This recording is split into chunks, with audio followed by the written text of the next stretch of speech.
Welcome everybody to MDIB TV.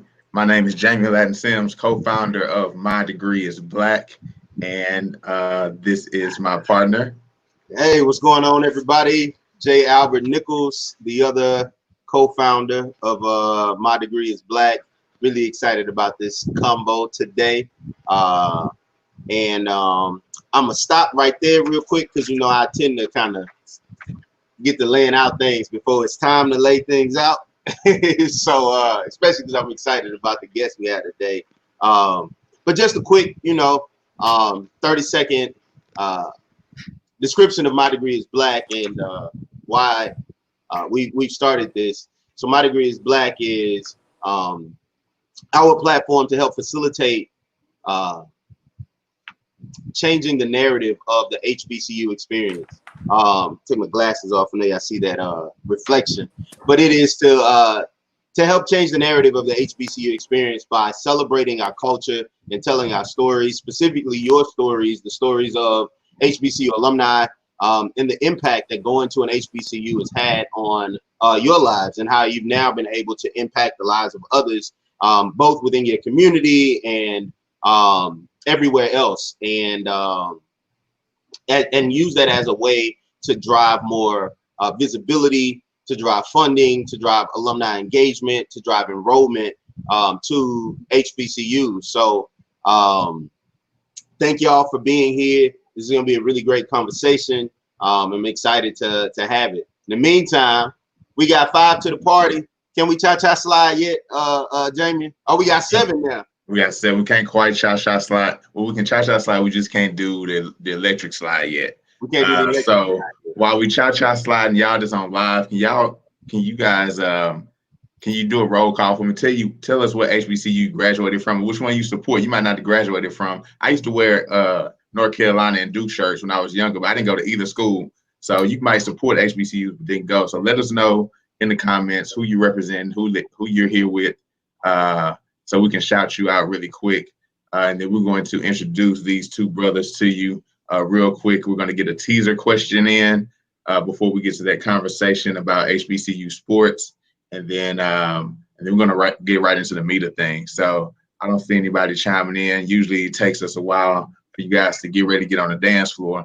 Y'all ever went to an HBCU party? Where was all the parties at, Stephen, at Winston State? Man, you know what? I really wasn't much of a partier, so every once in a while I go to the Brew or to the Millennium. Okay, gotcha. Well, somebody got to be there to get the conversation started. So that's usually how Facebook Live and our YouTube Live works. People get a little bit shy at the beginning, but once we get to rolling, everybody usually comes on. So we're gonna go ahead and get started. And I said that wrong. I said Winston State. I meant to say Winston State. I'm sorry, man. I'm just excited about the show today. You get one. You got your one. You got it in. So you mass communications, man. You've been doing this for a long time, brother. A little bit, a little bit weird. So yeah. Cool. Well, you people that's really hit that share button for us, so that other people can get in on the conversation. We will be talking about HBCU athletics. It's actually a different thing that we usually talk about academia, corporate and stuff like that when it comes to My Degree is Black. So this is really the first time we've been able to really highlight that. And so to have these two giants on our show is really important for us. So appreciate y'all tuning in. So we like to start the show when you guys introduce yourself with a little segment called Raised and Made. And so with Raised and Made is where you're going to tell us pretty much where you were raised, city, state, neighborhood, high school, just giving us a little bit of summary of that. And then also where you were made, pretty much where you were HBCU made. While Dr. Cavil is getting his technical stuff together, he too high class for me, man. I done seen this setup. So while he's getting that together, we're going to go with you, Stephen. Let us know where you were raised and made and tell our audience that. Okay, so I'm trying to get a feedback from feedback. Maybe it's how about now? Yeah, okay. Hold on, let me just go. Is it better? Yeah. We got Bet. So I'll just keep it here for show. All right, so So I'm originally from, my name is Stephen J. Gaither. I'm originally from Troutman, North Carolina, which is just about 45 minutes, about 35 minutes north of Charlotte, from the Charlotte area. Went to school there. And then 2004, I entered to learn at Winston-Salem State University, and I departed to serve in 2009. I was on a good 5-year plan, redshirt senior. So, I took my time and thoroughly enjoyed myself. I love making a decision that I appreciate to this day. Awesome, man. Appreciate it. And did you tell us what you represent? Who you represent today? I know you were Winston-Salem State, but what's your business? What are you in the business of right now? What are you doing? Yeah, well, I'm a founder of HBCU Gameday. So we are cover historically black colleges, colleges and universities through the lens of sports and culture. Create content around that, myself and my partners and our contributors. So we just had our eighth year birthday. So I'm really excited about that. And we've grown from just being a website, a one-man band, to being, a group of a content creation machine, with friends in high places like Dr. Cavil here, and just trying to increase the platform, to increase voices in sports media and Black voices in sports media, and increase coverage in HBCU athletics. So that's about awesome. It. Awesome. Appreciate it. All right, Dr. Cavil, we're gonna come to you, man. This is our segment of Raised and Made. Tell us where you're from, where you're raised, and then tell us what HBCU or with an S made you. Right. Certainly, you got that appropriate because I intended to. But with that, I want to say, everybody, thank you for having me. You all gentlemen are doing wonderful things with My Degree is Black. I think it's brilliant the way you put that together, and I'm glad that you have me. Then you got my colleague over there, Steve Gaither. He's being a little modest, man. He came in the industry and just put a big foot in the door and really raised it to the next level. So he got me now chasing him a little bit. So we trying to find a way to get things done. The team they're doing wonderful things over there. Big time. I really appreciate the work they have. And they even had me on as a guest and things of that nature.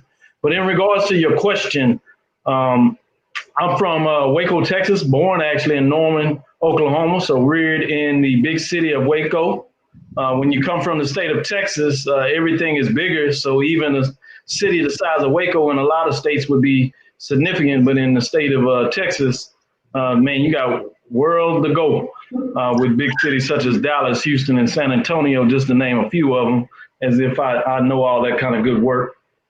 But you see, I'm representing My Degree is Black. From that perspective, one of the original shirts that came out, I got my hands on it very early. And with that, I had the opportunity coming out of Waco, Texas, to go to Prairie View A&M University, set foot on campus in the summer of 1989 in the ECI program, Engineering Concept Institute, and been kicking rocks ever since then. It was the best decision I made in my life in regards to grounding me, in regards to the way that I see the world. And so majored in mechanical engineering, found a way to get out of Prairie View with a BS and ME, stayed so much that I liked to stay that extra year, and started a Master's of Science in Applied Mathematical Computation.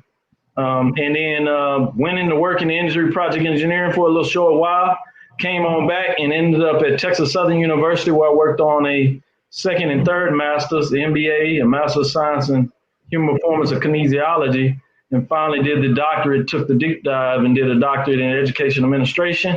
Unfortunately, I had a chance to get on the faculty over there, so I am a tenured professor in the College of Education, Department of Health, Kinesiology, and Sports Studies, created the BS in Sport Management, and then did the Master's of Science in Sports Studies and Sports Leadership, and finally tried to get on Gaither as I seen him just getting it done, so I decided to get a joint appointment over there in the School of Communication and working with their School of Communication to design a BS in sports entertainment. So we'll see where the world takes us next. So what he really saying is he got some patience behind his name. You got a bunch of certifications, designations, indoctrinations, education. I got tired of listening to it, so yeah. That boy, Y'all not right. that boy got 4 degrees from 2 universities. Like, that's 5. Oh, my bad. My bad. That's Yeah, Steve. I think he just trying to Mr. Miyagi trying to flex on Daniel's son a little bit because he said you came in to kick the door open, so that's why I got that Daniel's son, Mr. Miyagi little analogy right there. So then at the end he kind of threw in, "Don't forget Daniel's son, what I got on me." You know what I'm saying? He's trying to throw it in.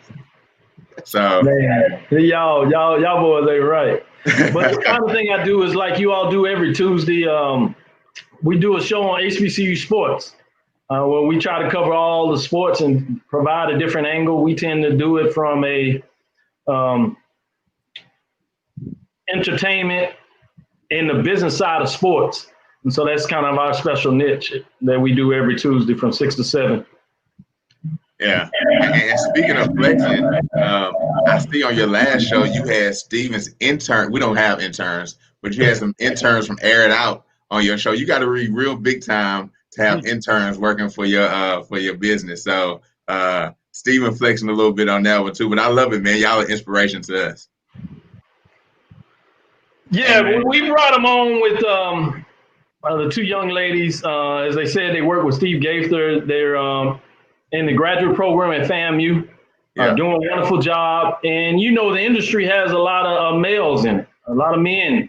And so whenever we get a chance to share our platform with anybody, we had Steve Gaither do different work on there. We actually had you all as guests on there when you all were first popping off with the shirt. So we're about finding ways to bring people to the marketplace in regards that have a connection with HBCUs that show the business side of sports.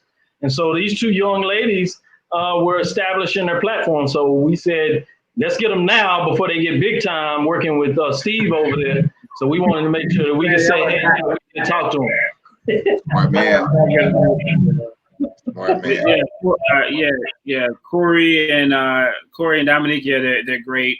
Been great additions. Wally, my partner Wally Pitt brought them on, and along with Vaughn Wilson, and they've been invaluable to us, especially this last couple of weeks when everything's been going up in the state of Florida in regards to HBCU sports. So it's just perfect timing. And yeah, like you said, like Doc says, anytime that we can, get new voices in there, especially women and young women, is definitely a great thing because it's often such a male dominated, a male dominated field. So absolutely. Cool. Well, you guys introduce yourselves. We usually go straight into your HBCU experience, but we want to give the audience a little bit of a tease into, I wouldn't say the meat of the show, but what we do second segment. So we came on here to talk about recruits at HBCUs and what that looks like, and everybody has an opinion, and I'm pretty sure you guys have talked about this before all the trending of the past couple of weeks and the social climate, and I know that I've seen both of your shows. But I want to ask each one of you a question, and so I'm gonna go with Steven first. I want to know, is this just a fad right now, and will it play out, or will it become something, a way of life that people will start taking seriously instead of going to junior colleges or sitting a bench at PWIs? Just your short answer to, can HBCUs continue to recruit top high school athletes? Yeah, well, obviously, from my vantage point, culturally and business-wise, we hope so. We don't know yet, but definitely, just over the last couple of years before Makur decided that he was going to, that he was going to bring his talents to Howard. There's been, in the past couple of years, some top flight athletes, at least visiting HBCUs. Kevon Thibodeau, who is with Oregon, he was a top high school player in 2018, and he visited FAMU. There was a lot of fanfare about that. We covered that, and we kind of saw that. He ended up going to Oregon, of course, but that kind of planted some seeds. And then last year, Makur, as well as Joshua Christopher, who's ended up going to Arizona.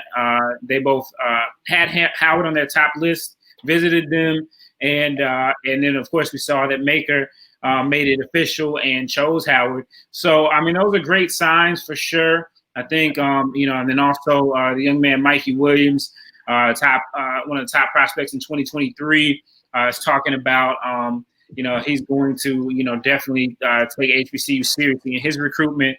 So I think that the younger generation is recognizing the power that they have. It's not like when 30,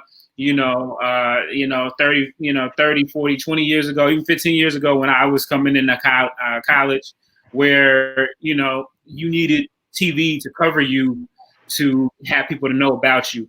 Now with the advent of social media, with so many different platforms, you know what I mean? You don't have to necessarily have a TV station out there. And these guys are already coming in a lot of times as household names. You look at Zion Williamson, we knew who he was as soon as he was a junior. I mean, even LeBron, honestly, back in 2003 when he came out, we knew more of him than we knew about a lot of other players. And it's just since he came out and has done what he's done every year, more and more we know more and more about high school prospects, all the way up to sometimes even 8th grade. So, I mean, you got a kid like Mikey Williams has 2 million Instagram followers. So is he going to be – does he have to be as pressed about television coverage about where he goes to school if he has to go to school for a year? I don't think so. And obviously he understands that as well. So I think that definitely it's something I think the younger generation understands that maybe a lot better than some who are older. Nice, man. Appreciate that. And you mentioned something that you guys said on your show with your colleagues I was listening to about how basketball is attractive, especially with being able to just be there in a one and done. That they just plan on going for 1 year and then going to the league. So we'll touch, but we'll follow up on that later on. But I definitely want to not forget that as well. So that was a good point. Doc, I want to ask you. There's a post on Facebook from one of our friends who did her My Degree Is Black story, Mel Young. And so she was saying, what's the plan to support the athlete? We have a lot of alumni that are on that watch us. And so from the alumni perspective, and I know you go about athletics and HBCUs in a very philosophical way. What can alumni do? Is there anything alumni can do to help I don't know if it's boosters is the right word, but how can we help sustain or attract those athletes when they come or to come at all? Yeah, I think there are a couple of things that we can do. One is be supportive in terms of following these students on their social media platforms. Stephen Gaither talked about the number of people that are on Mikey Williams' platform. And so the more people that he has on his platform, the more power he has in controlling his narrative. And that's what a lot of us understand now more than ever. And the young people are brilliant about it, to be frank with you, in terms of understanding their brand value. That's something that we talk about in the sports management program. And it's fascinating to see that you actually have younger people having a better understanding than, to be honest with you, many of our administrators that really understand the value of a brand and what does that brand mean. And that as an athlete, because there's a value associated with your name, and even though in college they take that value away from you in a lot of ways, once you sign the letter of intent, there still are some parts of that. Now, they don't let you necessarily make money off your name, image, and likeness, and it seems like that is changing as we speak, literally, in regards to what the courts say about it, and now what the NCAA and states are saying about it. Most recently in Florida saying next year that they'll be able to make their money off of that. But you bring all that circle around is support. Get engaged with your institution, with your HBCU institution of alumni. Get engaged with that one. If you have one in your area or you're just a fan, get engaged to the Black institution. And in this reframing, we're talking about the HBCUs. And when I say get involved with the National Alumni Association. Be involved with the booster group more specifically. So if there is an avenue for you being able to financially support these athletes, either it's directly with facilities or being able to help with nuances that the athletic department may need to make those college athletes, as I like to refer to them, feel more comfortable in their space. And so finally, continue to do what we're doing now, building our own businesses such that we have legacies that we can bring people in as interns, or so that we can financially support them in such a way when they do earn their name, images, and likeness. So you can go through the system now. You need to know the system, and that's why you want to be involved with your booster group and the university, so you don't run afault with the NCAA guidelines. But if you do it like that, then they'll be able to tell you how you can provide a way to support these students just as a fan, and maybe financially as an organization where they actually come on for My Degree is Blackness and do a promo for you, and you can write a check legally once that happens to support that student for making that choice to come with you. So those are some direct ways that you can be involved and help. But the main thing that I would like to finish on this in terms of that is get engaged with your alumni association and your institution, more than just being on the internet sites and supporting them and rah, but actually making sure that you are paying your dues, because this world in a capitalistic society runs on money. So I like to refer to them as historically white colleges and universities. They have a lot of advantages. And a lot of those advantages are based on the financial disposition they have. But that doesn't mean that we can't be creative. What you're doing right now is the ability for young folks to be innovative, right, strategic, and tactical. Those things don't necessarily cost money to get going. And once you have that mindset, there are a lot of things that you can get done. So that's the framework, I would say, how to essentially empower yourself and empower your institution, and therefore empowering your community. Yeah. Awesome. That's y'all give some good information. I hope you got it out there taking notes. We want to get into a little bit about you guys before we go into more of the meetup, unless John has something to chime in. But I want to go into. I want to go too deep. They said a few things I want to talk about, but I will say that Let's go there. That's what the people want to hear. What I will say is that I appreciate the fact that you took it from a micro kind of issue or situation to a macro level, right? Like, this isn't just about Black athletes or athletes at HBCUs, right? It's a ecosystem that includes Black businesses, that includes influencers, right? Like, that includes financial donations, that includes people sitting in the seats at the stadiums, right? Like, all of those types of things that we can do to make some major impact in some ways, right? Like, and so we know that it's something that I say to business owners all the time, and thinking it happens across the board with everyone, is that he who has the gold makes the rules, right? And so for a very long time, gold has always been fiat currency. If you got cash, you can make things happen. But as we're seeing now, influence, right, like, becomes now just as important as money.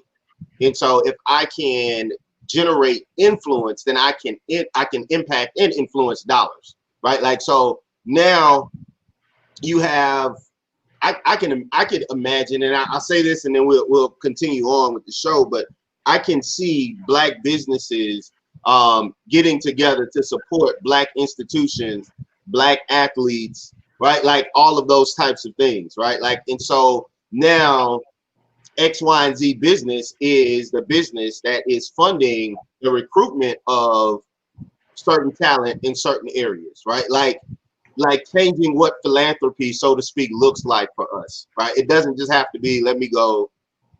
That's right. Right, you know, or even ways that we can now bring in college athletes from our HBCUs to run camps, clinics, all of those things in middle school, early high school, so that they have introductions to HBCUs early on, because those things matter, right?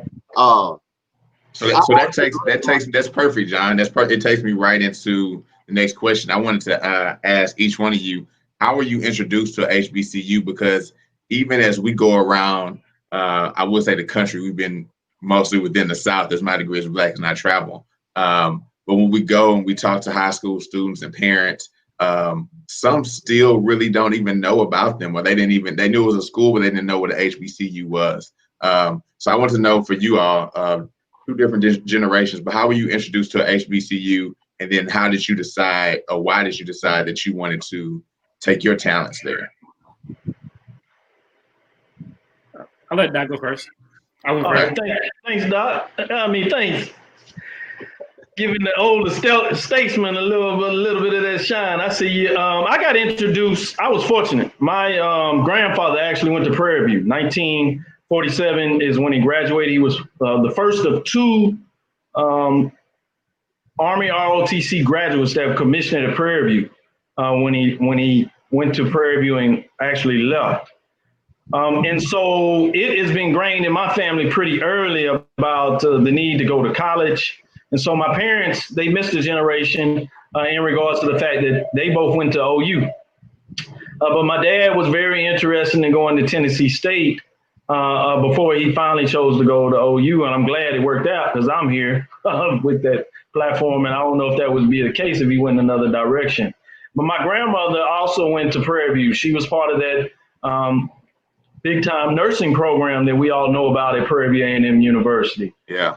From that perspective, as I kind of dug into history, you see the sign that says Big Ben, which I found out my great uncle played at Wiley College when Wiley College was a member of the SWAC. And so there are all parts of my family that have been engaged with HBCUs. And I will make this a little short in one way is that my dad and mom tricked me. And I say that in real deal, because I was fascinated with a lot of folks in terms of what I refer to as historically white colleges, wanted to study engineering, had some colleagues in high school that were talking about going to these other institutions. So my dad said, let's take a college tour. So we went over to the different places. And one of the places before we went into Houston was Prairie View. Got to Prairie View, saw Prairie View, and I mean, when I say saw Prairie View, I saw everything that I needed to see at Prairie View and literally fell in love. And I'm like, I'm good. I'm going to Prairie View. When can I come back here? And next thing you know, they were dropping me off of summer school, and I've been engaged with Prairie View A&M University ever since. Well, it was a good trick to have, so it worked out. Maybe that's how it's supposed to be, right? Prairie View has that impact on you, you know? No doubt. Mr. Gaither, what about you? Yeah, I think you know, I think back on it. I think it's pretty amazing that, you know, growing up, I really did not know much about historically black colleges and universities, even though I'm from North Carolina, and I think we've got the largest number of four-year schools among HBCUs. But you know, it's just you know, the place that I lived in is a very rural place. You know, so I knew a little bit about you know, homecomings, and I knew a little bit about you know, football and the band, so that type of stuff. So I mean, really my first experience at an HBCU really was when I went to visit Winston-Salem State, and you know, I went there for a spring open house, and really enjoyed myself there. Enjoyed the sights and the sounds, definitely the sights and everything that was there. And it just clicked. So I knew a little bit about HBCUs coming in because I was a student of sports history, and I had actually read a book by Nelson George called Changing the Game. I think it's called, about black men in basketball, and part of it about HBCUs, and one of the HBCUs they talked about was Winston-Salem State, Big House Gaines, and Earl Monroe. So that was really my introduction to it. I really did, you know, when I entered WSSU in the fall of 2004, I really didn't know much about HBCUs. I wanted to go to Hampton. I thought I was going to go to A&T, and I ended up at WSSU. And, you know, 16 years later, you know, I'm just excited. I'm still excited about it as I was the first day that I went there. So boom, you guys are reading the notes. Speaking of the first day, even sometimes now when, you know, homecoming, it has that feeling of nostalgia. When you stepped your first day on campus, whether it was in the class or whatever, what was that like for you? I know for everybody, we ask this all the time, and everybody's experience is different. But since you thought you were going other places, and from the town you were from, once you got there, that first day, even that first week, can you explain that, especially to some of our high school viewers that may not know about what that feels like? Can you explain what that was for you? Yeah, well, you know, the thing about it for me was I remember I spent my first day outside the financial aid office. So you know how that goes. You know, shout out to WSU Financial Aid. You know, I was able to go all 5 of my years and get it done. But yeah, but no, the first week, I think it was just, for me, it was great because I came from an area where there weren't a lot of Black people. You know, my graduating class, there was like 125 of us. I went to a small high school, and I think maybe 10 of us were Black. So that shows you about the student population we had that were Black. And so, you know, being, you know, growing up in that environment, and growing up in that environment, you know, it's, you know, you're surrounded by a feeling of otherness. And then especially, you know, because unfortunately, so many of us early on fall into the trap that, you know, Black folks are not as smart or not as educated, or just get pulled down into the system of education that tries to put a lot of Black people, and especially Black young men, in a situation where they can't succeed.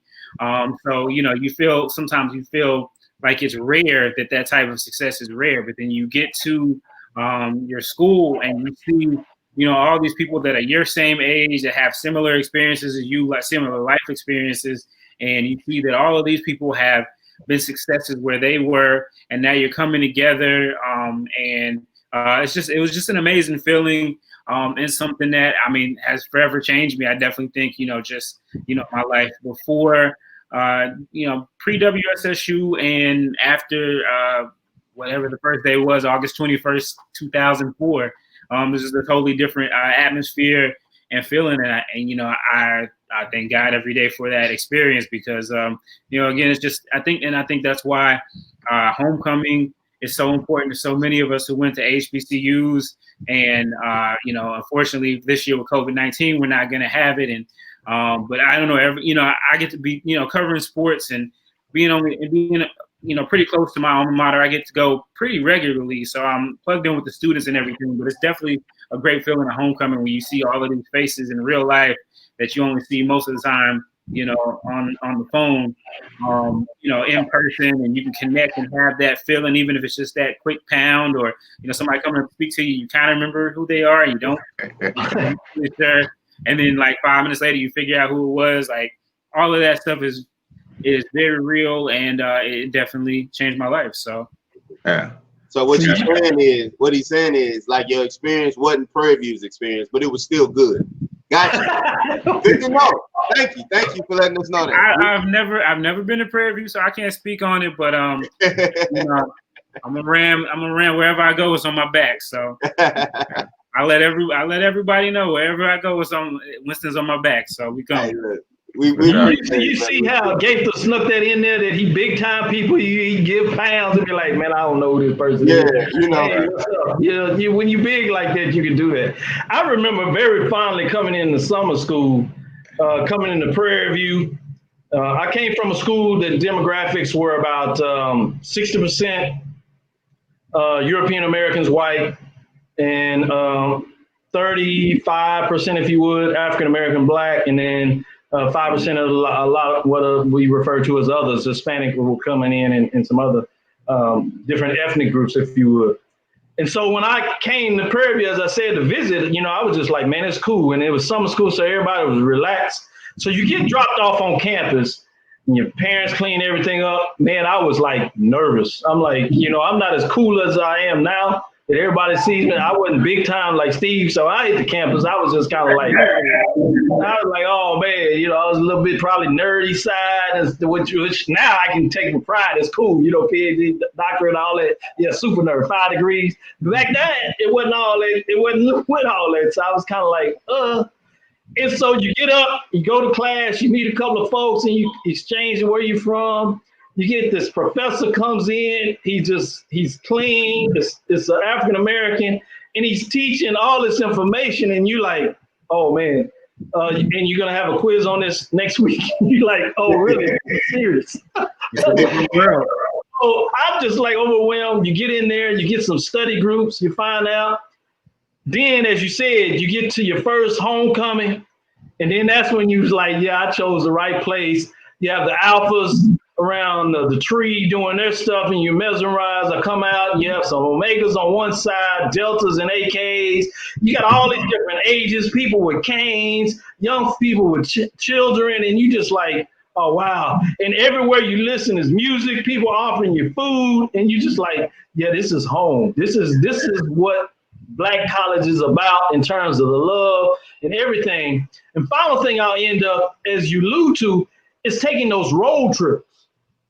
When you get to go on your first HBCU road trip, specifically if it's to another HBCU or something like we do when we go to Dallas for the State Fair Classic, or even at that time it was going just up to Houston for the Labor Day Classic.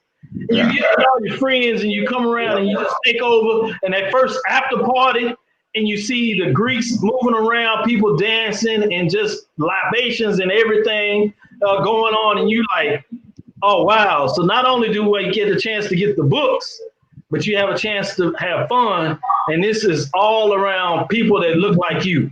It was just empowering for me. And it didn't take me long before I got my confidence. And ever since then, I've been burning and blazing and like, hey, I can go into any place and feel extremely comfortable that I can take care of my business. That part right there, that I got my confidence part. I think that's sentiment across the board for many people that have, like, actually all of the guests that we've had thus far, they've all talked about them being able to kind of really center themselves, develop their confidence, their identities at HBCUs. So that's good, Doc. That's good, Doc. That's real good. Appreciate it. So I want to, we usually ask about that first day and then also what that experience was like during that time. I want to cater this one a little bit around sports because I have something dear to my heart that I went to the North Shore Senior High School, home of 3 state football championships. Did you have D in front of that? Yeah, I did. I did put D in front of that. High school now, Gaither, this is what they do in Texas with our high school and independent school districts. Yeah. Out of the first graduating class to break 800. So in the midst of that, I came from this school with a extreme football fan base, right? And then I get to Prairie View and I love it. Don't get me wrong. I thought I was going to OU. Speaking of going to PWIs, me and John thought we were going to OU, and I went to. I didn't get tricked, but I did go to ESCI, and I went there. Thought I was just going to get 11 credits, and I ended up staying. And I get there, and I'm excited, and I know about this losing streak. I know about it, and I'm not even offended about it. But I'm like, yo, let's go to the games. And I realized that what I was hurt by is that people went to the games, but it was more at that time, and I might be telling too much, but it was more of a fashion show than it was cheering for the team. And it really upset me, like, to my core, because I didn't care how much they were losing.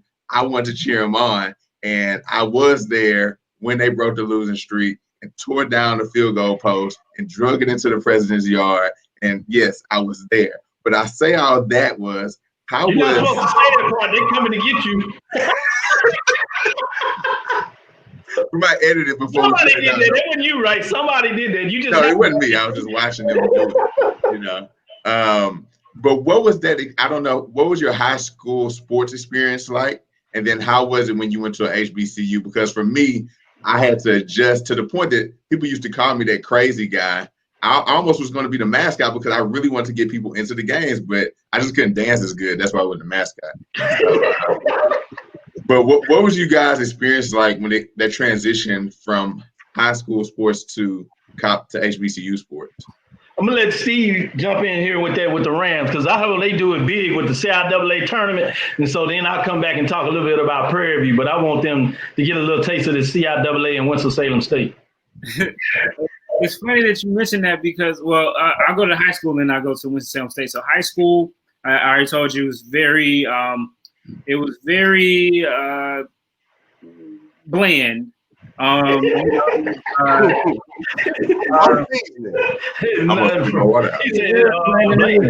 it was very the band was very, what do y'all call that? Corpse style marching, you know, type stuff.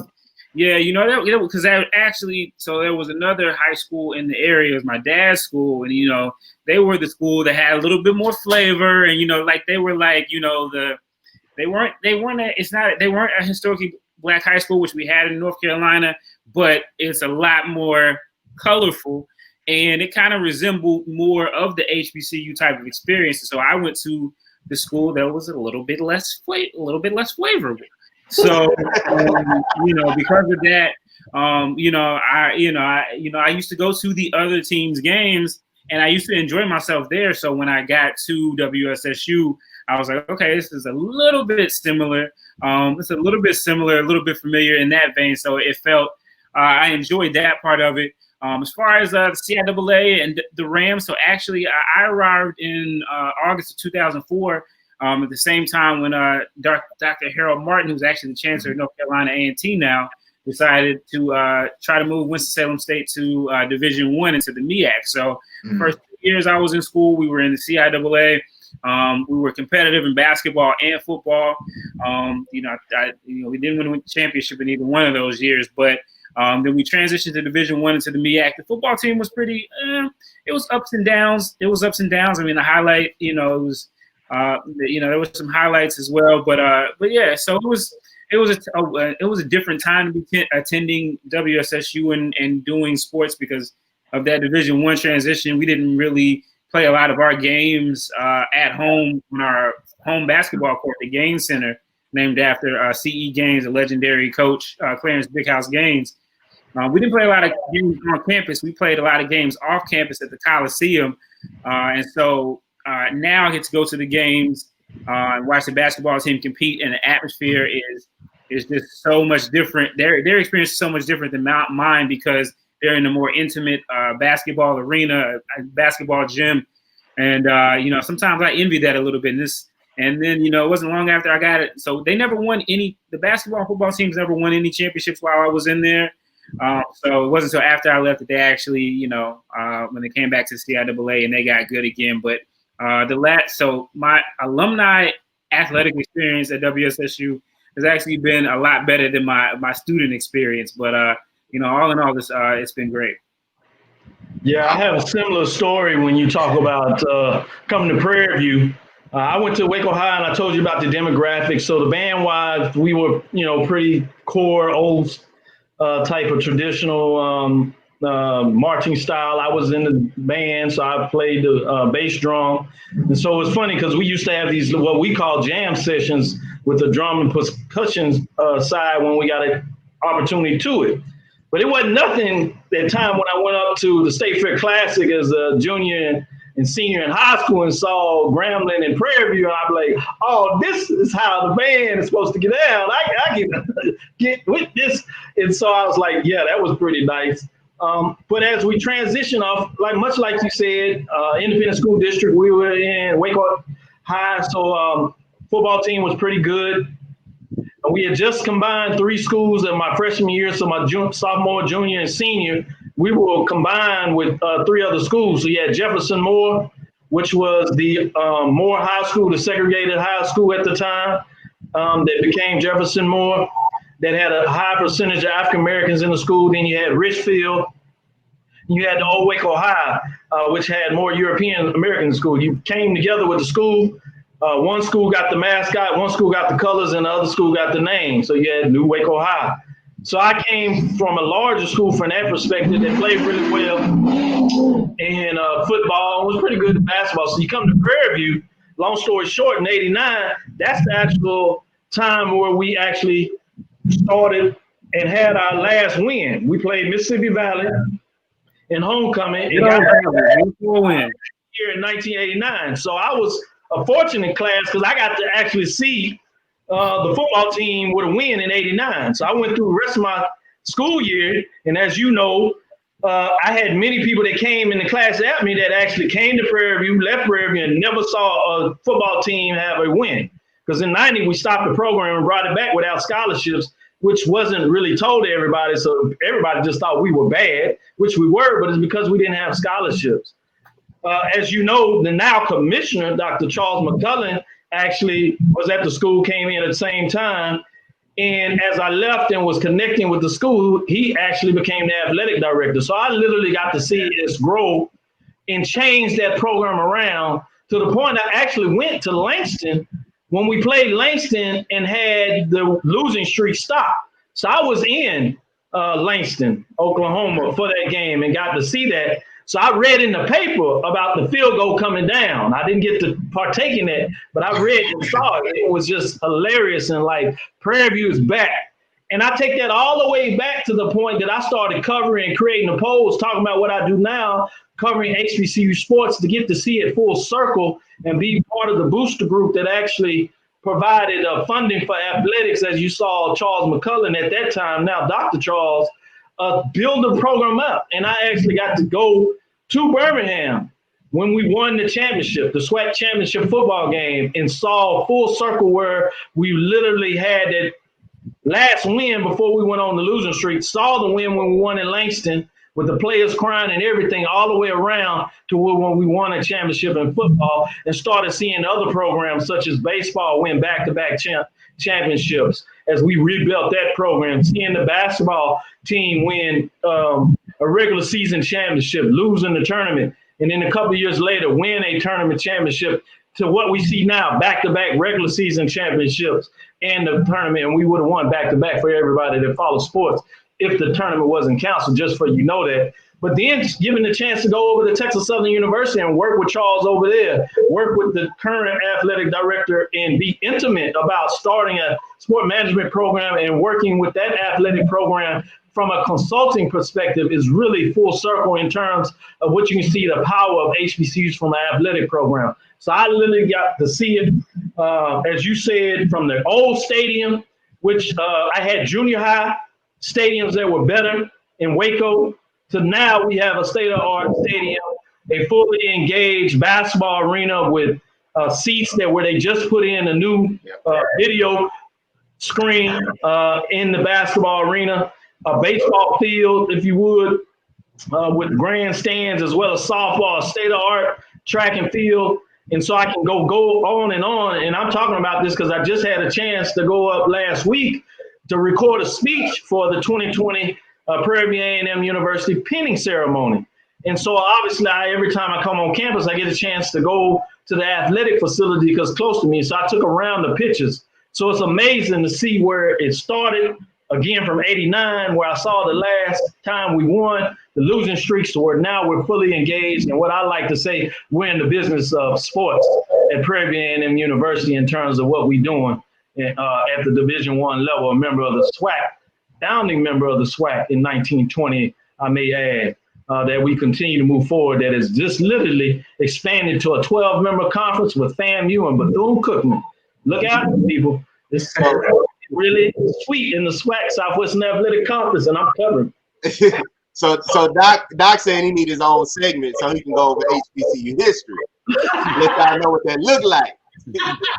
Y'all better tune in on Tuesdays. We give that history every Tuesday. Thank you.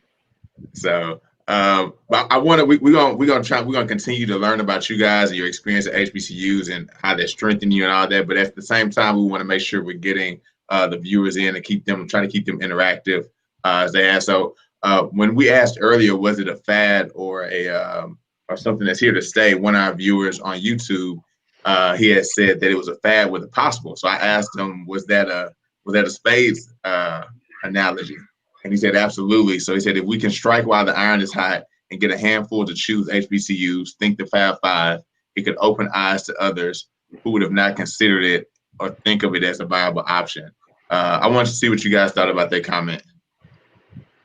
Yeah, I think Gaither hit on this earlier, talking about the trend. We've seen this with transfers coming in at the Division II level, as the CIAA, the SIAC, and even some people transferring from the MEAC and the SWAC to Division II programs and doing really well and getting a chance to go to the professional level in football, at least in the NFL. And now we've seen them transferring in basketball. You've seen what it has happened at North Carolina Central in a lot of ways, as well as Texas Southern University, how talented those programs have been, getting big wins over Power 5 conference institutions. And so I think you're starting to see a trend. The good point that Gaither again talked about. Is this a tipping point? Well, it's hard to really say. I think it is emerging in that way. Obviously, with the Black Lives Matter and people being more conscious of what is taking place has further exacerbated that. The social media platforms, the fact that we have Black media like ourselves covering it, giving different exposure to these programs, allow players to think differently than ever before. So as they are starting to understand their power, we see this summer where they're asking more of the institutions for their independence, not just in terms of the name, image, and likeness, but their ability to control their space in terms of what they do and don't like. So they're finding their voice. So if they're not able to get the things that they want at historically white colleges and universities, and I call them that on purpose so we can provide an equality between historically Black colleges and historically white colleges, and in the other term as if they're othering than us, as we said earlier. So I purposely use that terminology to change the lexicon so people understand what I refer as the sporting HBCU diaspora. And what does that mean? So I see a change, and it will continue to exacerbate. And there is that possibility with a Fab Five, if you would, that new framework. Watch it. It can come, it can happen, and it will change everything. Yeah. So, Stephen, unless you had something, I did have a follow-up question for you, but if you have something, I don't want to interrupt you. Oh, no, go ahead. Go ahead. I'll talk enough. With this being said and everything that's going on, is basketball the sport to try to infiltrate, if that makes sense? Like I heard Marcellus Wiley say that he believes that basketball is the easiest way for HBCUs to get what they're trying to get first, to let that be the steam engine, and then let it disperse to all the other sports, because all the other sports you have to be more of a team where you can bring in, I think like Ramon says, you can bring in a Fab Five or do like LeBron did and take his middle school team or his AAU team to the high school that he wanted to go to. Do you believe basketball is where we go first, or what is your thought process on that? Yeah, I definitely think basketball of the two revenue-generating sports and the major sports is definitely where it's going to have to start. Again, football, there's so much depends on your teammates. You may be the greatest quarterback in the world, but if you have receivers that can't catch or can't get open, you're going to limit yourself. We've seen that happen. You can be the greatest receiver in the world, but if they can't get a quarterback in there that can get you the ball where you need to get the ball, you can't do it. You can be a great running back, but if your offensive line is sorry, you're going to be on your back. It just goes on and on. Defensively, there's schemes, but in basketball, again, it's one and done for the top flight guys. Again, they already have followings. They already have their own platforms, and they're able to just move a lot quicker within the basketball space. And so, you talk the question you had earlier about is it a fad or will it continue? I released the interview I had with Coach Mike Gray of Notre Dame, and they're actually going to be they're actually going to be traveling to Howard University on MLK Day. Well, if we have basketball, who I have right behind me, game over. We don't know, but yeah. So at the end of the day, he's a white guy, but he's from DC, Montgomery County area. And I asked him about this a week before Makur actually committed, and he said he would not be surprised if HBCUs begin to compete for more of these guys, because he made a great argument that I've seen a lot of people. He made the other side of the argument I've seen a lot of people make, and that is about the fact of facilities. People always want to, the same day I interviewed him, reporters from other outlets were talking about that until HBCUs got facilities, they wouldn't be able to get top flight kids. A week later, we saw he was wrong for that on that end. But Coach Gray talked about how, this next generation of kids, they've grown up, they've seen a lot of things in front of them that maybe, people, 20, 30, 15 years down the road, didn't see in front of them. They've had to deal with a lot of harsh realities, and they just know a lot more things about the world and how things operate. And he said, we might have a better basketball facility than Howard. We might have, we might play in the ACC and they play in the MEAC, but, I think, these kids understand, what the value that they bring, and that won't necessarily mean that we're always going to beat these guys out. So I think a lot of people, he's a coach of a Power 5 team. Not Notre Dame, one of the most high-profile athletic programs in NCAA history, and he says that. So I mean, people love to use certain arguments about why they can't come, but I like to say that at the end of the day, especially in basketball, I mean, all the rims, as long as the rims are 10 feet high, the court is 94 feet wide. You know what I mean? Sometimes when people talk about facilities, and Dr. Cavil talked about the facility that they have over there at Prairie View, not only football, but basketball. I think a lot of times people think they're out here hooping at like Rucker Park or something. It's actually enclosed. It's actually, there are lights, there's security guards, you know what I mean? So it's, I think a lot of people, and unfortunately, it's not always people. It's not always. Sometimes it's people that look like us that make that similar argument. And of course, facilities and things like that matter. But at the end of the day, these kids understand that they got the power, and it lies with them. So when Houston told them, children are the future. Yeah, we always talk about the, especially with my degree as a Black, on the educational platform. Sometimes HBCUs are looked at as a second-class degree, but actually, I was thinking about it before we started the show that I feel like HBCUs are getting a little bit more respect in the academia forum, but they don't have as much respect when it comes to the athletic forum, right? So, but just like you said, the facilities, I think there's just a misconception of what things look like at an HBCU, what they may be getting as well, as far as the culture and the fan base. I will say this about HBCUs: when they're winning, they jump behind them. But or if they just have a very good sports culture, that they would do that as well. So, John, it seemed like you had something. Oh man, yeah. I think that so we got two groups of people, right? Let's go watch this. We got those that get the whole they get the nuances, they understand sports, right? Like they know all of the references, all of those things, right? So I'm with you on that end, right? Then we have like regular people. Like Joe Blows, like I'm going to the game, I want to watch the band, like that type of thing, right? But I want to be a part of this movement, right? And so like movement from a micro level to a macro level now, right? Like, is this a short-term thing, right? This whole strike while the iron's hot, or is this more of a long-term position, like a move? And if so, like, what does that then really look like?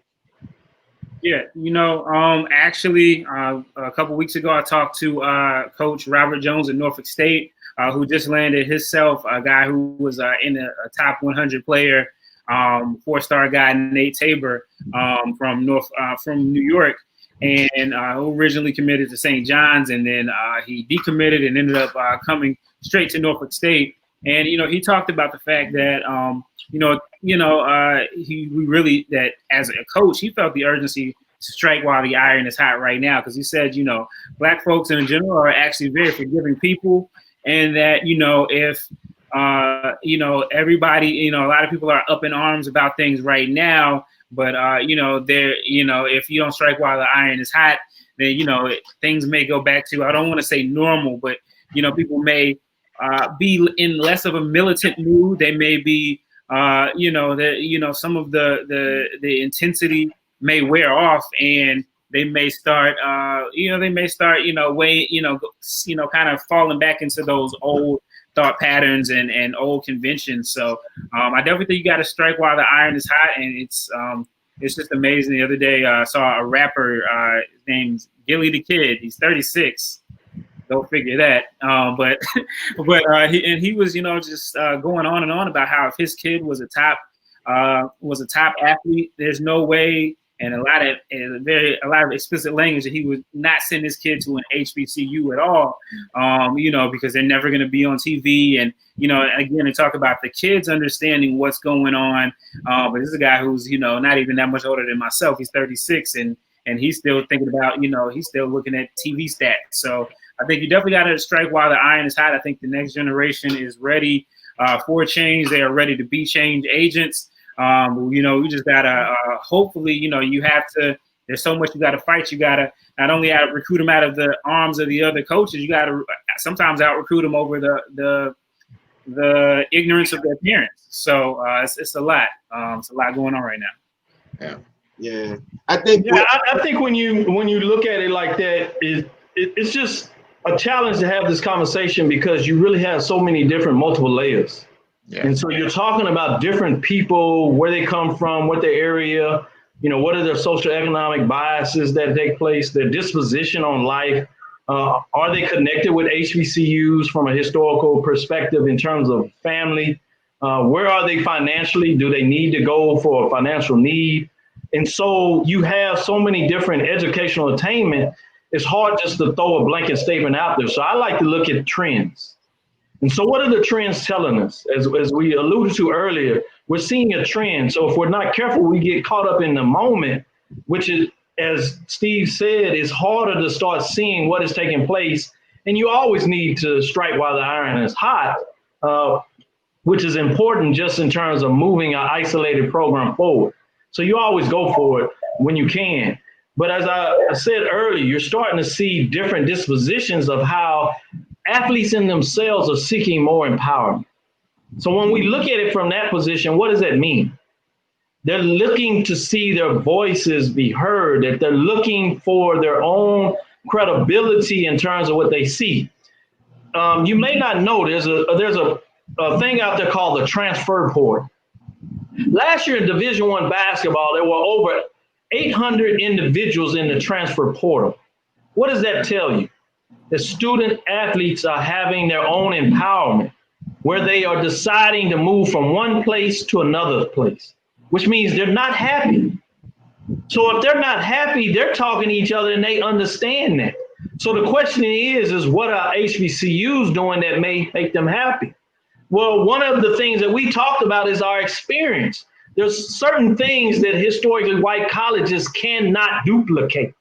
And that is the natural cultural experience and empowerment of HBCUs.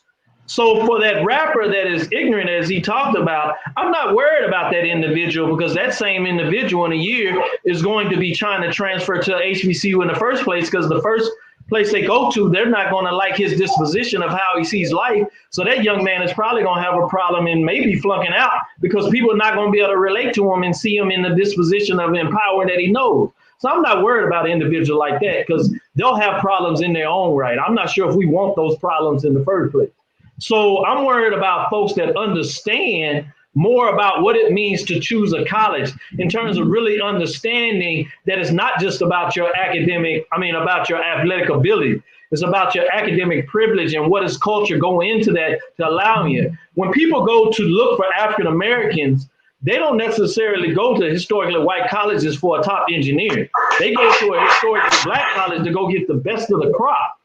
And so once you start understanding that disposition of the parents, you understand that athletics is a limited window. Only 1% go to the pro. So we have people that go to historically white college, the Power Fives, and don't make it to the pros. Now, we hear about the ones that do, but we don't hear about the ones that don't. And unfortunately, the ones that don't are not earning degrees and can't have a full life. So the more that we educate everybody out there about the system that takes place and the more they start understanding their empowerment and about their ability to cover the narrative, the more that you see people saying, let me go to Norfolk State. Let me go to Texas Southern University. Let me go to Winston-Salem State. Let me go to Virginia State. Let me go to Tuskegee, Morehouse, where I can get a great education. Oh, by the way, I have a billionaire that just made sure that my debt that took place is taken care of, and I didn't have to worry about getting pushed out from the APR of Division I because I didn't make the grade, and I have somebody writing my paper, as you've seen in North Carolina, in regards to those kind of things or what's taking place at Florida State. So our job is to communicate in such a way that they understand the entire disposition and influence folks that know about making the best decision possible, that the fact that Prairie View A&M University just redid their locker rooms that are state of the art, better than any locker room in the country because they're new. And they went to the best locker rooms to get it done. That the facility in the football area is the best that you get in terms of those weight rooms. So it's about us telling the positive stories and not so much worried about those folks that literally are ignorant. And no disrespect to that person, because I'm not talking about he's ignorant in terms of his knowledge. I'm talking about he's ignorant in terms of his disposition on life and what it means to make it in this country. So that's where I frame this whole discussion, which is a whole different narrative that we got to start accelerating and letting people know that we can get you where you need to. Because let me leave you on one last thing. If you're talented, they will come get you. If you have a work ethic, they will come get you. Now, if you think that you can just go to a historically white college and Power 4 school and bounce a basketball and make it, you're sadly mistaken, because they're going to discard you for the next person that is coming in before you can even spin your head and think twice. So don't get it twisted. They don't love you, and they ain't going to take care of you. So you better have the work ethic, and you better get it done. And if you have that, you can make it anywhere. And look, I'll tell you, we don't want anybody. It's hard to be a Ram. We don't take anybody. You talked about that. Second overall pick out of the HBCU, Winston-Salem State, North Carolina, Era of the Pearl Monroe, 1967. And yeah, I don't think they got on TV at all. So, you know, like Doc said, you know, if they want you, they'll find you. So, yeah, definitely. It's, you know, again, you know, we want people that want kids that want to be HBCU students. And there are plenty. Every day there are. And I think more and more, I think a lot of people are scared of it. They don't know, they don't understand it, or they're just comfortable with the status quo. But you know, we definitely just got to keep pushing for it to change. Yeah. One quick thing I would like to say in terms of basketball being sport, another one to keep your eyes on is baseball. And the reason I say that is because baseball only allows 11.7 scholarships. In basketball, you get full scholarships, and you got 300 some schools playing Division I, and then you have the Division II schools. So you have a larger pie of what you're talking about. But when you cut up for baseball 11.7 scholarships, the talent spreads.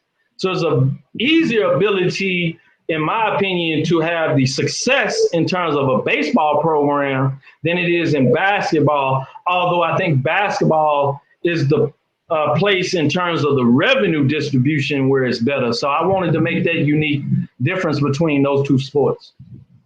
Yeah, no, that's great. We just got a comment about a guy that's watching on YouTube right now that just asked about HBCUs offering more opportunities for these sports. So Doc or Stephen, if you want to, you know, address that. I don't know if you can see that question on the screen. As well. Yeah, I can see it. It talks about black athlete sports like baseball and soccer. Yeah. I think that's a challenging question because, again, we got to go back to the data. And one of the problems we have is we just don't have enough African-American youth playing baseball and surely soccer because it's even a little more expensive. So you have coaches whose responsibility is to win, so they're trying to recruit the best players. And then you have on top of it, historically white colleges are recruiting these African-American black players as well as some Hispanic players if you want to extend the framework in terms of what we're looking at. So in that case, I think it becomes a challenge in regards to that. So we have to find a way, particularly in baseball, is to start doing a better job of our youth programs. Of making sure that we have youth programs in the inner city such that kids can play baseball. One thing that we need to consider when we talk about baseball is you don't have baseball at the junior high level, and certainly in the inner city. Some people would question even in the suburbs and certainly not in urban areas. So where are these guys having to play baseball or softball for that matter? They have to go to these AAU circuits, right? And it costs a lot more. So if we're going to change that, you got to find a way that you can get the support in the inner cities to make sure that there's programs, including soccer, to make sure that you have a pipeline for these players to be able to play so coaches can recruit more African Americans to play the sport of baseball and soccer. Yeah. I think you're spot on with that. Feedback here. Yeah. Not sure where it's coming from, but I just want to say one thing real quick. I know we got to wrap up and move on with the show, but I appreciate, Doc, you bringing it full circle and making it about this whole ecosystem, because as Jay posted, with the mission of my degree is Black is to change the narrative, and we can't view sports as a siloed thing, right? It's not mutually exclusive from the experience. So, and we cannot discredit the fact that part of the view of HBCUs impact players' decisions to consider HBCUs or even know about HBCUs to even consider them, right? And then to your point on the idea of like going deeper into younger generations, right? Like, so why are HBCU alumni putting together club sports that cultivate these athletes that we need to be in a pipeline, because we know that there is a space there that's needed, right? So I think about like engineering organizations, like you mentioned, Jamie, being a part of ESCI. I was a part of SMED at the time. It's called STEM now at PV, right? Like, and then as a freshman through senior year in high school, I was a part of an engineering magnet program that was run by a graduate of Prairie View, right? Like, so there's a whole pipeline. I'm being influenced by this man every single day, right? Like, so how can we start to do things on that level? Because what we do know across the board for most colleges, period, is that sports really drive attendance. Sports can drive so many different things. And so while we have what I've seen, and definitely correct me if I'm wrong, what I've seen HBCUs rely a lot on is our academic performance, right? We rely heavily upon our placement of scientists and doctors and people in medical fields and educators and things like that. But how are we now going to take that same energy and put it into a sports area so that we can then replicate some of those same wins, and we're cultivating these lives at a younger age? Because like I think that we could strike while the iron's hot, right? Like with that, that's great. I think that we also need to be building that pipeline, right? Like, be like, hey, we're gonna throw the pizza in the oven, we're gonna cook it while we got it right now, and we're gonna eat it, but then we run out of slices. And then what happens, right? Like, so now everybody hungry, you know what I mean? And I think that we have to be very intentional about saying, hey, look, so we got a group of folks that's doing this work, right? Like, if we take this nationally, right, we talk about the movement for Black Lives, right, in general, right? Like, you have those that's like, hey, look, we about to go get it. We're gonna do whatever we need to do to make sure that our voices are heard, to make sure that people see us, right? But then on the other end, you got folks that's organizing, right? And that's making sure that policy is being written and laws are being changed, right? Like, that's lobbying against stuff. I think that we absolutely have to take that same approach and start to incorporate all of the auxiliaries, right? Like, we can't look at band separate from football, right? Like, we can't look at band separate from sports in general, right? Because there's a big draw. So then how do we marry those two?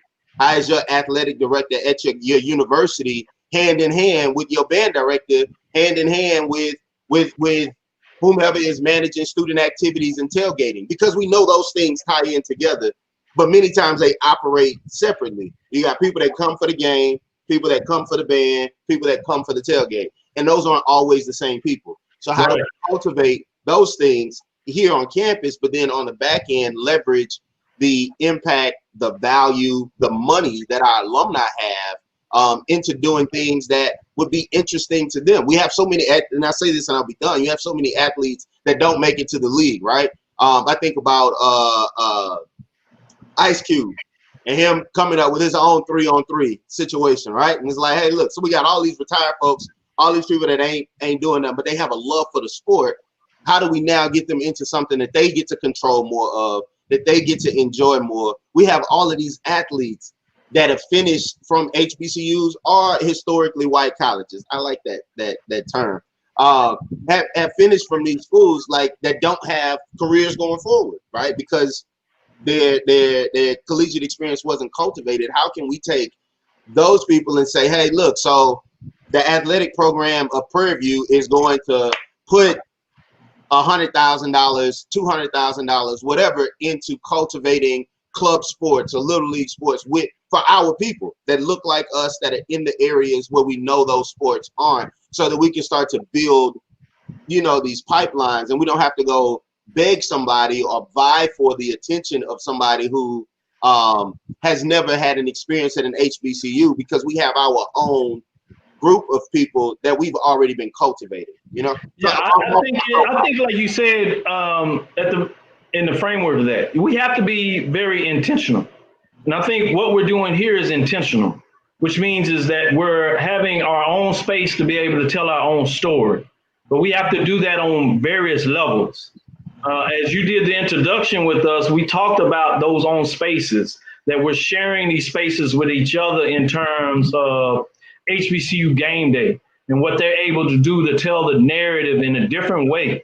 And I see Steve and Gaither doing a great job of this, of calling folks out when they don't get the credit they should for breaking a story for that. And I've joined into that and being like, I think you got that story from over there. So we need to be intentional to support each other and understanding there's room and space that we can share that information, giving those players an avenue to where they feel comfortable about telling their story. There's a reason why athletes more and more are getting their own spaces to tell their story. What we're doing in the HBCU world is doing that same space.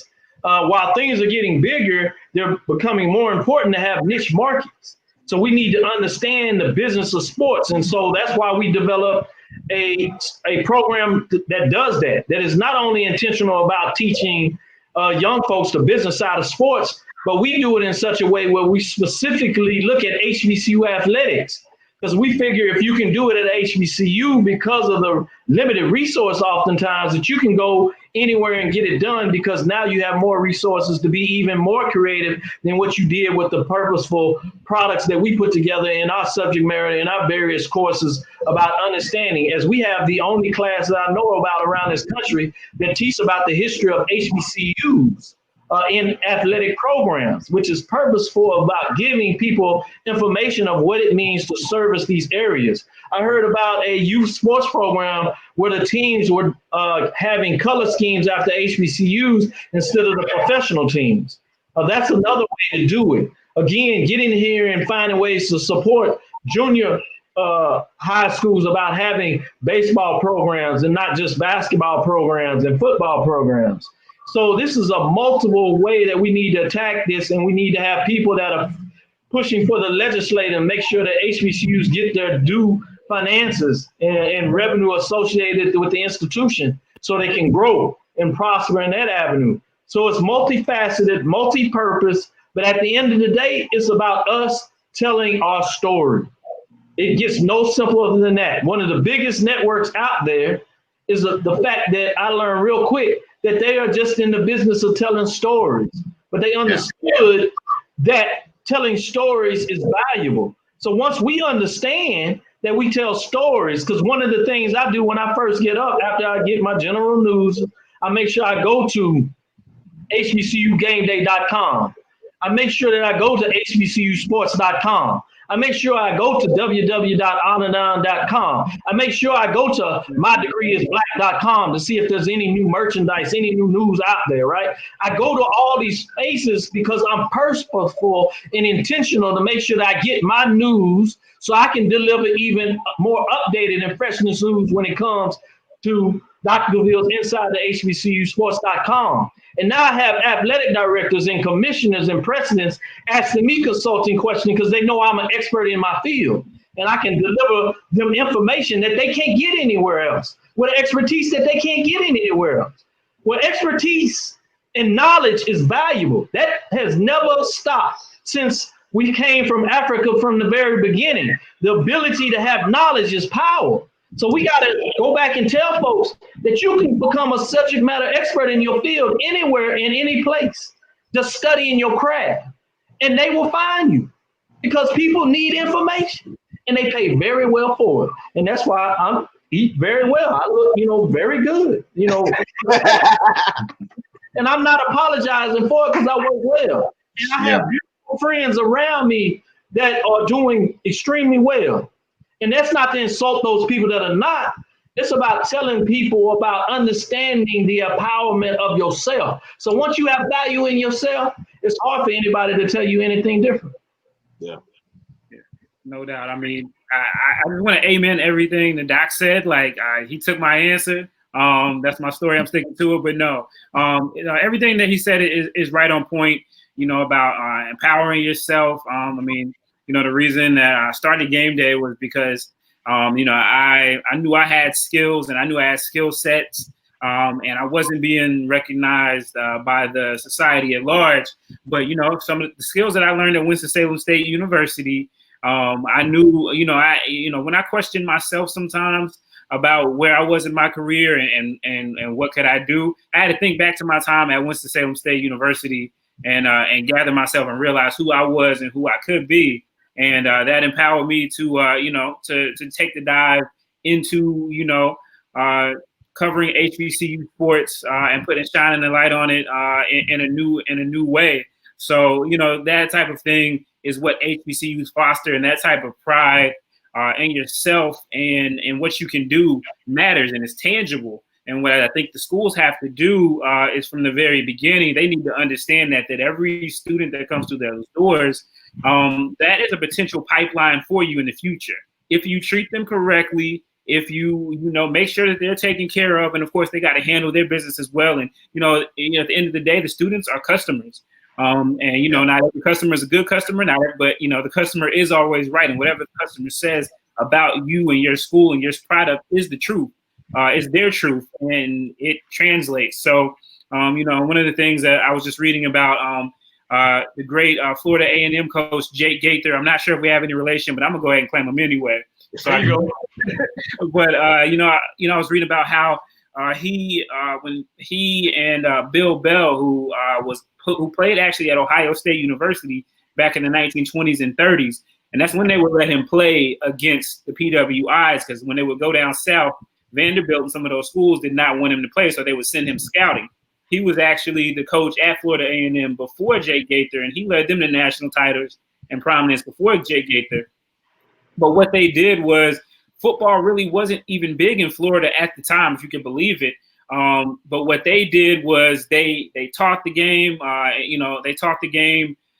and they sewed back in. And what happened with a lot of their athletes, the ones that did not become professional players, they ended up going back into teaching, and they ended up being coaches, and they ended up being advocates for Florida A&M University, to the point where 30 years later, Florida A&M is able to win the first ever Division I AA national championship game because of talented players. And they're getting guys at that point that, would later be going to a decade later would be going to Miami, Florida State, and things like that. So he built his network, the same thing that Big House Gaines did at Winston-Salem State University, Winston-Salem State Teachers College. At that point, his teachers would go all up and down the East Coast, and they were teachers. And so whenever they would see a young ball player, a Cleo Hill or a Ted Blunt or Earl Monroe, they would tell Coach Gaines about him. And Coach Gaines had that trust in them, and that helped build his athletic program to where after a couple of years, he didn't even have to go recruiting on his own, because his players were telling him, he just basically was shooting fish out of the barrel. Yeah.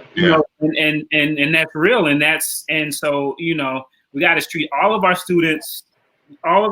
We have to treat them as best that we can, make sure that they have the best experience they have, empower them to become alumni equipped to tell the story of their institution and the story of what their institution meant to them, so that as they become an advocate for it, and they can tell their stories and have their own platforms. My friends and I, we talk about WSSU all the time, 365, to where other people in the CIAA and other places don't like us, but it's okay, because we love us, and we want to raise the bar, and we want to let people know about the great things that are going on and have gone on at Winston-Salem State University. And so when you build that type of pride and instill that into your students, and especially your student athletes, then the dividends can be fulfilled for decades on end. So it's really a long-term game, and it just comes with making sure that we're treating the students spectacularly. Obviously, everyone has fondness for their institution, has fondness for the people that they know for their institution. Sometimes there's not that fondness for the institution, and you're not going to make everyone happy. But I think if the schools look at that as a long-term goal, then I think that will become it. The problem is sometimes we get people in positions of power that don't have that long-term thinking. They're only thinking about what it is that they can get out of this position to get to the next highest paying position in the same system that may or may not be at a historically black college. It may be at a historically white college, but they know they want more money, and they got the green on their mind. And so it's a matter of just having that long-term affinity and love for the institutions, and passing that on to the students, who pass that on to their children, who pass that on to their family and friends, and going from there. And with you saying that, I don't want to knock anybody who's gone up the ladder or anything like that, but I put in one of the posts with you guys that I want to applaud you guys for covering HBCUs and excellence in HBCU sports.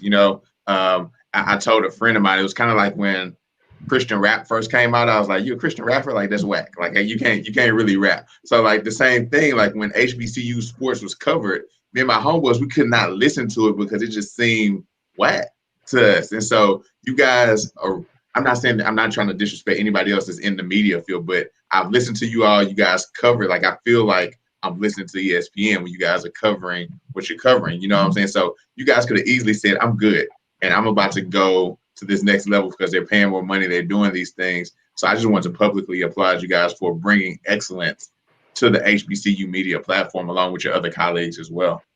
Oh, well, we appreciate it. From the beginning, that was really one of the things that drove me to really focus on HBCUs as a whole, because, I thought that, you go to different schools and the coverage is so different. I just thought that there should be a place where folks would know where they could go to find the highlights and the same type of coverage that they would see on the 4-letter network. I already let you say it, so I'm not going to give them another plug. But the 4-letter network, that they could get that for historically Black colleges and universities. And to be fair, of course, there's so many people who have been covering HBCUs for decades and over centuries.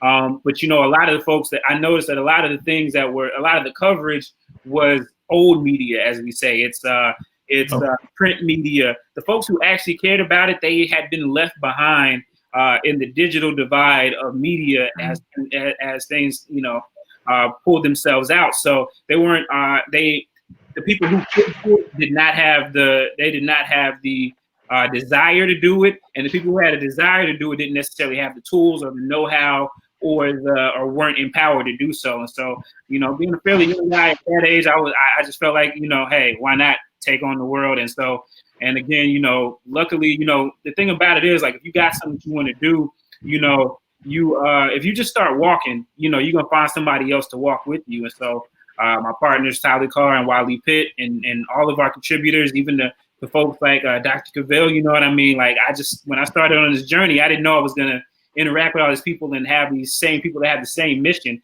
And it's just, just a matter of hard work and divine intervention. So I appreciate that. The team appreciates that. We work hard to make it look like to make it so you don't notice any drop off between us and the 4-letter network. And we do very often beat them to stories. So we want to make sure we put that out there.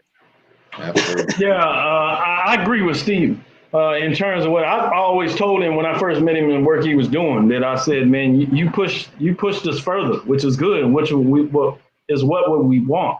As he said, I was part of that older group that came in there that was trying to be innovative, getting the information up, but iron sharpens iron. So you need folks that are cutting edge, that bring a different spin to it, that have a different expertise, and then they raise everybody. And then they come back and say, oh, look what Dr. Cavil over there, we might need to do something else over here too. And so in our own way, we have our own battles, but it's a very respectful battle in regards to what we're doing. And so we can exchange information, and we found out that there's a better network, and we're actually working on our own platform in ways that bring us together and find a way that we can do cross content. So we're going and we're looking at how to change the needle. And as I said earlier, Stephen Gaither is modest in a lot of the things that what he's doing. It's cutting edge, and we can't be apologetic in regards to making sure that we shout out folks that are doing great work. And so I'll never get enough of that in regards to making sure people know who he is, his platform, and what he brings to the table, and the whole group, like Wally Pitt, Tyler Carr, right? Vaughn over there and what he's doing, and some other folks over there in HBCU Sports, Carlos, in regards to those individuals, my co-hosts, Michael Washington and Charles Bishop, what they bring to the table, right? And so we are pushing the narrative in such a way that we have the ability to tell a story unlike anybody else, because they don't have that niche to do it. And that's why we have a very loyal following, and people literally will pay for that following. And so we have to be careful in regards to how we guard it. And it doesn't mean that we're not going to find creative ways to grow. It doesn't mean that we may not be into certain type of partnerships, but we, without a doubt, understand our value and what it means to our place in this position. And we're privileged with that, and we take care of it in that facet, in that manner. And so credit goes to you all for giving us a different platform to be able to talk about who we are, what we do, and why is it special to us in this connection with HBCUs, and my degree is Black. So I think if we continue this platform and understand the value, and we are fine in the disposition that we are in, that the world is limitless in regards to where we can go and what we can change at this time. So we just need to continue to push the narrative and understand where we can go with these platforms, continue to educate ourselves, continue to get better, continue to ask for support, and continue to support those that support us.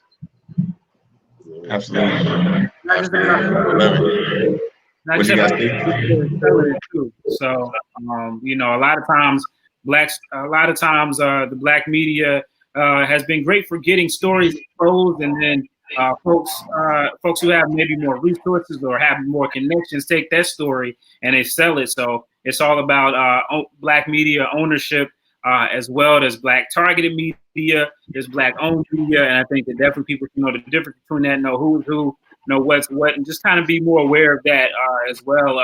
You know, there's a lot of great stories around the HBCU experience, past, present, and future. And, you know, it's important that folks like Dr. Cavil and HBCU Sports and everyone else just work, you know, continue to profit and make these platforms with great content, but the content business needs to be great, much better to us. So we have to continue to work on that and make it come to fruition. So.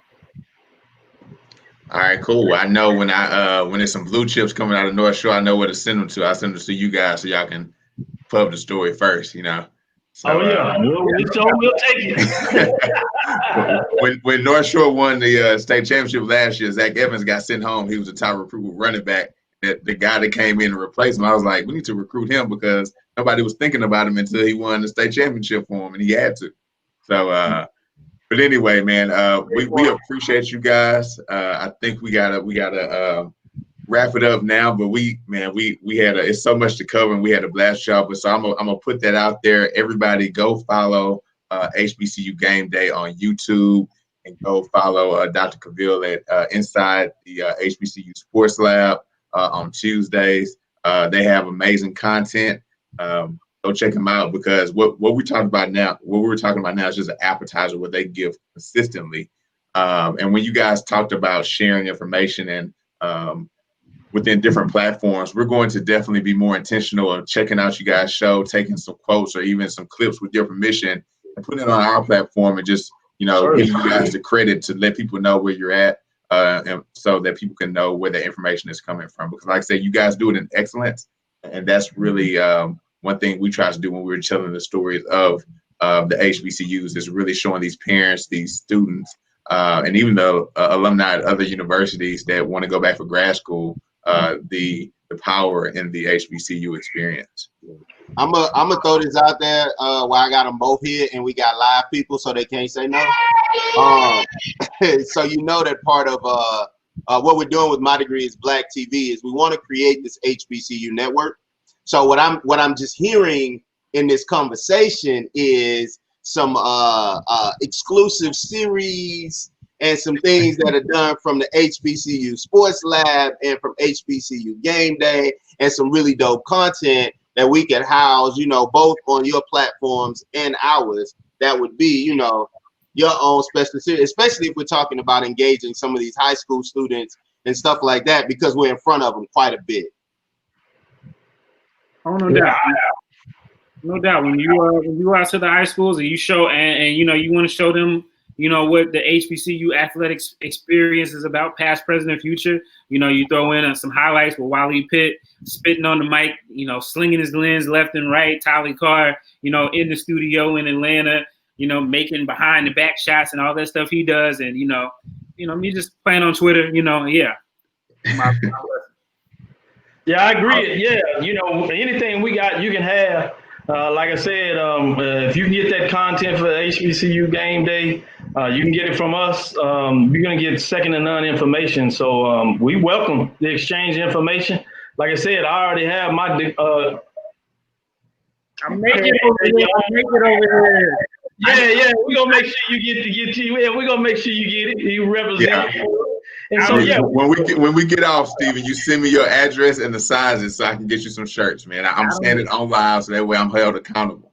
Yep. See, I got you. I took care of you, Steven. See what I do. I told you. I knew these guys were good, man. You never told me a lie, Doc. You never told me a lie. No, that's like I said, just check us out on the platform or whatever. We love to see it because we're gonna bring some new news. Obviously, everything that's hot with COVID-19, breaking news all of a sudden in regards to what's going on with the CIAA, SIAC. Check out Stephen Gaither because they got a great breakdown of what just took place of them pausing the season. We're going to keep you updated of what's taking place with the SWAC, what's taking place with the MEAC. There's a lot of changes. You just heard about FAMU and Bethune-Cookman joining the SWAC. What does that mean coming next? So keep up with us. Because we'll get that information so you'll know it moving forward. So we'll get you any kind of information you need. And I want to put out there for our viewers as well too. They don't just cover basketball and football. I've seen some, not just in HBCUs, but just other media platforms where that's what you see mainly. They cover everything, every single sport. I've seen them cover and talk about, even the bowling team. So. Just know that you're going to get very good content in the whole spectrum from these guys. So continue to follow them. We're going to our outro, something that we do all the time. So you say your name, you say the school that you're from, and something unique about yourself, and then you just end with "My degree is black," and that's how we end the show. So I'll start it off. John will go second. Steven, we're going to have you third, and we're going to have the doc finish us off, and then that'll end the show. All right? So my name is Jamie Latin Sims. I am a Prairie View A&M University alumnus. I plead the fifth if I took the field goal post to the president's yard, and my degree is black. Let's see. My name is J. Albert Nichols. I'm all about disrupting problematic narratives and recreating new ones by sharing our own stories, and my degree is black. I'm Stephen J. Gaither. I'm from Winston-Salem State University, the 2020 CIAA basketball champions, and my degree is very black. I am Dr. Kenyatta Cavil, alumnus of Prairie View A&M University and Texas Southern University. The sporting HBCU diaspora is real. Understand it, study it. If you want more information, check us out. My degree is black. Awesome, fellas. Man, we appreciate you guys taking your time to spend with us. We had 2 guests. First time you guys were the inaugural 2-guest show, so we appreciate that. And we're going to continue to follow you guys, and thank you for the great content tonight. And we hope to continue the legacy of HBCU academia and athletics. Appreciate you for having us. Thank you for having us. Thank you.